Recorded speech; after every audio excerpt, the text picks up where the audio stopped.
para hindi masyadong malaki ang pagkasira ng ating malawak na karagatan o kabuhayan na nanggagaling sa dagat.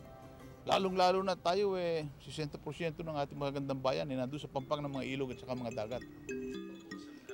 Mahalaga rin ang ating kooperasyon dahil sa pamamagitan ng summit na ito ay naipaparating natin ang kahalagahan ng kalikasan. So with this initiative, this Coral Triangle Initiative, mas mabibring home natin sa buong mundo yung plight at yung issue ng sustainability ng marine resource na to. Bahagi ng layunin ng summit na protektahan at pahalagahan ang kalikasan para sa katiyakan ng food security at gayon din ang pagpapababa ng poverty level sa bansa. People-centered biodiversity conservation ang main principle dito. Pagkatapos na magsasama-sama yung 6 countries, they will promote all of these models for sustainability and recovery and resilience.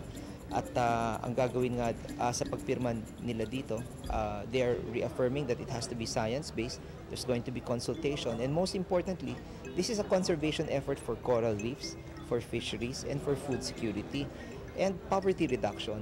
Yun ang critical dito. Kaya naiiba itong Coral Triangle Initiative sa ibang mga conservation movements. Dati ang pinag-uusapan lang yung environment, yung conservation. Ngayon, binibigyan ng malaking emphasis ang coastal communities, ang mga fisher folk, ang mga nakatira. Kasi dito sa Coral Triangle Initiative, close to 120 million to 150 million ang nakatira dito dun sa communities ng 6 countries na yun. So, yun ang ini-stress. Ang first principle dito, people-centered biodiversity conservation, ang pinaka-critical principle dito sa CTI. Na kailangan natin tignan yung poverty reduction issue, yung consumption issue dito at yung fisheries issue.